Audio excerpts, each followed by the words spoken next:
YNS Fellas, welcome back to YNS Perspective, where you can tune into today's strategies for tomorrow success. Bersama saya, Septianudin, selaku konsultan di Yamada Consulting Inspire Indonesia. Di episode kali ini, kita akan membahas pertanyaan penting bagi para business leaders, yaitu apa mindset utama yang harus dimiliki agar tetap relevan menghadapi perubahan perilaku konsumen dan juga mobility trend ke depannya. Dan seperti pada episode sebelumnya, kali ini kita masih bersama dengan Bapak Tangka Saputra. Halo semuanya. Bapak Tangka Saputra ini merupakan seorang research manager di salah satu industri otomotif yang juga memang sudah berpengalaman di industri lainnya. So stay tuned and let's deep dive into the discussion. Oke, baik. Bapak Tangkas, sebelumnya kita sudah membahas tentang the bigger picture, kemudian juga kita membahas dari segi strategic shift-nya, sampai terakhir kita membahas tentang inovasi gitu. Nah, sekarang kita akan lebih deep dive ke dari segi ekosistemnya dan juga dari segi digital trust, seperti itu. Karena memang kalau kita lihat dari teknologi, itu data pastinya sangat penting sekali gitu ya. Nah, mungkin pertanyaan pertama lebih ke seberapa penting sih integrasi data gitu ya dan ekosistem digital dalam mendukung pengambilan keputusan bisnis saat ini gitu. Ya, integrasi data itu sangat penting ya. Jadi kalau kita bicara di level bisnis atau mungkin acquisition cost gitu ya, kalau kita bicara acquisition cost terhadap satu customer, antara kita cari customer baru sama kita maintain customer yang mungkin udah repeat, itu sebenarnya hal yang perlu diukur atau dikaji juga gitu ya. Jadi kalau dengan adanya integrasi data, kita mungkin bisa memaksimalkan tuh yang namanya mungkin tadi ya, antara kita mau mau akuisisi customer baru ataupun mungkin kita mau maintain di repetition customer gitu ya. Dan itu mungkin satu hal dari sisi sales. Nah, tapi kalau mungkin dari sisi proses, kita juga mungkin perlu lihat juga nih dengan adanya integrasi data ataupun mungkin digitalisasi data kita ya, atau data customer gitu ya. Itu bisa menjadi satu opportunity buat kita buat bisa lebih efisien dari sisi proses, atau mungkin kita juga bisa lebih mudah juga ya bagi kita dalam mengkontrol atau menjaga loyalty dari pelanggan kita. Berarti memang masuknya lebih ke digitalisasi layanan seperti itu ya. Dan mungkin di sini kalau misalnya kita bisa coba deep dive lagi gitu ya tentang digitalisasi layanan dan tentunya kita selaku pembisnis gitu, kira-kira gimana sih dari perusahaan itu bisa tetap menjaga balancing gitu, keseimbangan antara digitalisasi layanan yang tadi disebutkan dengan sentuhan personal kepada pelanggan. Ya. Jadi kalau kita lihat ya, kita bicara digitalisasi itu mungkin konteksnya di customer gitu ya, itu antara di sisi customer itu dia menggunakan aplikasi ataupun website ataupun any kind of platform digital gitu yang memudahkan mereka dalam proses baik itu mungkin di transaksi ataupun mungkin during transaction gitu. Jadi kalau kita lihat sebenarnya perlu nih kita jaga kemudahannya ya, dari sisi kemudahan. Karena kalau kita lihat mungkin data sekarang mungkin 80% market itu ataupun pengguna itu lebih suka menggunakan layanan mobile atau aplikasi gitu ya. Mungkin sisanya mungkin prefer website dan sebagainya.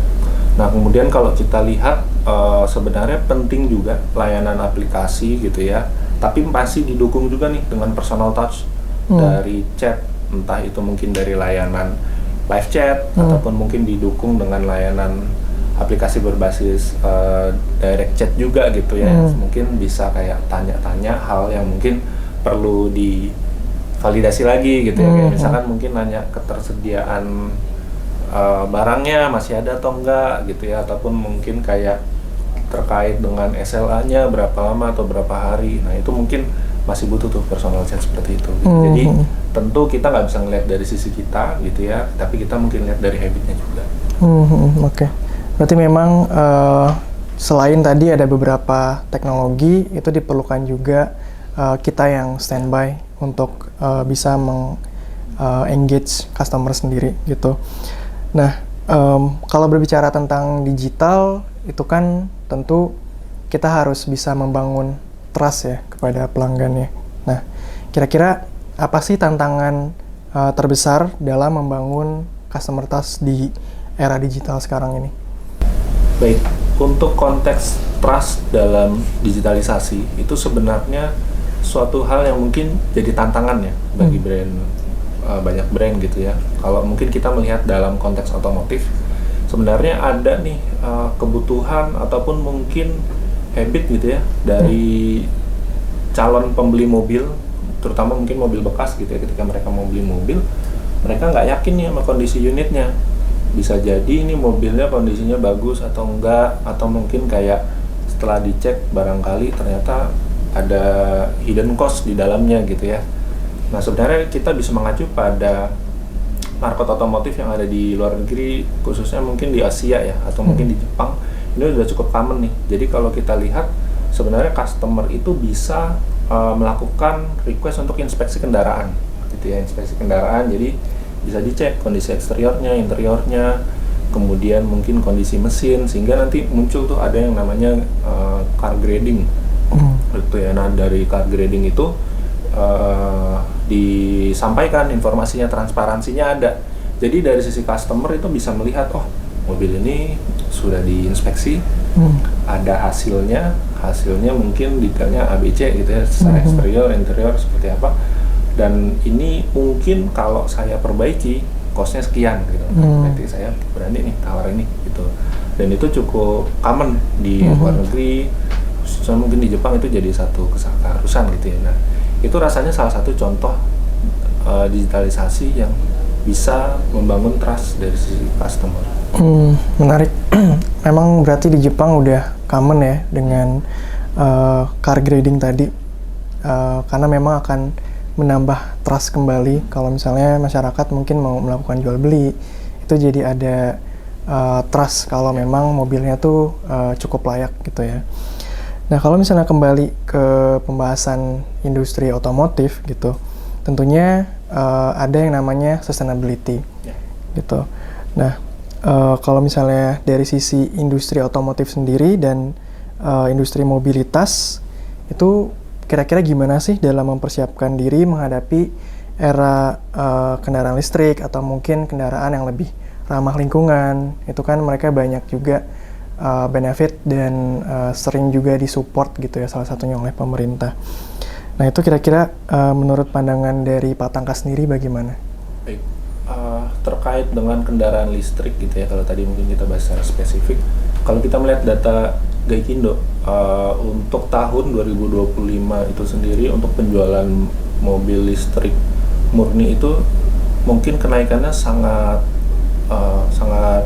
besar ya, masif ya. Di mana di tahun 2025 itu ada 100.000 unit yang terjual gitu ya, yang dimana dari tahun sebelumnya mungkin di tahun 2024 itu hanya di kisaran 40.000-an unit gitu. Jadi kalau kita lihat sebenarnya masyarakat Indonesia itu sudah sangat terbuka sama opsi baru atau dengan inovasi, mungkin salah satunya melalui mobil listrik gitu. Jadi terhadap teknologi baru itu marketnya open nih gitu ya. Nah, sekarang kita mau lihat tantangannya kayak gimana gitu ya. Jadi tantangannya mungkin lebih di sisi next prosesnya atau mungkin next cycle-nya gitu ya. Kalau kita melihat mobil let's say misalkan mobil listrik dalam satu cycle itu apa sih yang terjadi ketika dari sisi customer misalnya, customer mau jual kembali itu seperti apa gitu ya. Apakah memang hanya untuk baterai seperti apa gitu ya, untuk unitnya sendiri seperti apa.